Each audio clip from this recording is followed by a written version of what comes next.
네, 여러분 안녕하세요. 집사입니다. 오늘 본문에서 우리는 예레미야의 인간적인 모습을 보게 됩니다. 갇혀서 핍박을 받고 있는 이 상황이 너무나도 지쳐버린 것이죠. 너무 힘들다 보니까 이제 하나님께 원망 섞인 고백을 드립니다. 자기가 하나님의 말씀을 전했더니 이런 조롱거리가 됐다면서 차라리 내가 태어나지 않는 게 나았을 것이다 라면서 자신의 출생까지도 비관하는 말을 합니다. 2절에 하나님이 자기에게 권유했다. 하나님이 나보다 강하셔서 조롱거리가 되었다 하는 말에서 권유의 원어는요, 유혹하다, 꾀다 라는 뜻을 가지고 있습니다. 하나님이 나를 꼬드겼다. 하나님의 위대하심에 내가 압도되어 하나님의 말씀을 전하게 되었는데, 그래서 자기가 지금 이 꼴이 났다며 한탄을 하고 있는 겁니다. 파멸과 멸망의 메시지를 선포하니 사람들이 자기를 비방하고 친구조차 내가 잘못되기를 기다리고 있다고 합니다. 사람들 사이에서 따돌림을 당하고 있는 거죠. 좋은 얘기를 해주는 게 아니니 사람들의 미움을 사게 되고 신체적 아픔뿐만이 아니라 극심한 외로움에 고통스러워합니다.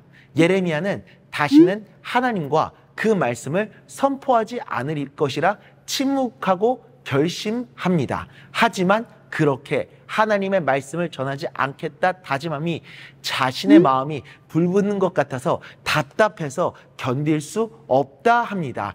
하나님의 말씀을 전하지 않을 수도 있지만 그러면 자신은 견딜 수 없다는 내적인 고통을 호소하고 있는 거죠. 바로 그 안에 하나님을 향한 사랑 때문입니다. 자신이 지금 하나님의 말씀을 전하지 않으면 이 고통스러운 사랑을 해결할 수도 있겠지만 이것이 하나님의 뜻이기에, 하나님의 말씀이며 하나님께서 원하시는 일이기에 하나님의 부르심에 순종하지 않고서는 견딜 수 없다는, 바로 자신의 내면에 있는 하나님을 향한 사랑과 소망을 이겨낼 수 없다라는 겁니다. 이것이 바로 하나님을 사랑하는 마음인 거죠. 내게 닥쳐진 어려움과 문제로 너무 지쳐서 때때로 하나님을 원망하기도 하지만 그 안에 하나님을 향한 사랑과 신뢰를 멈출 수 없는, 그래서 주님의 길을 걸어 나아가는, 이것이 바로 진정한 하나님을 향한 사랑인 겁니다. 사도행전 20장 24절입니다. 내가 달려갈 길과 주 예수께 받은 사명, 곧 하나님의 은혜의 복음을 증언하는 일을 마치려 하면은 나의 생명조차 조금도 귀한 것으로 여기지 아니하노라. 아멘. 멈출 수 없는 하나님을 향한 사랑의 마음을 품고 어떠한 상황 속에서도 모든 것들을 다해 주님의 길을 걸어 나아가는 우리 모두가 될 수 있기를 간절히 소망합니다. 기도하겠습니다.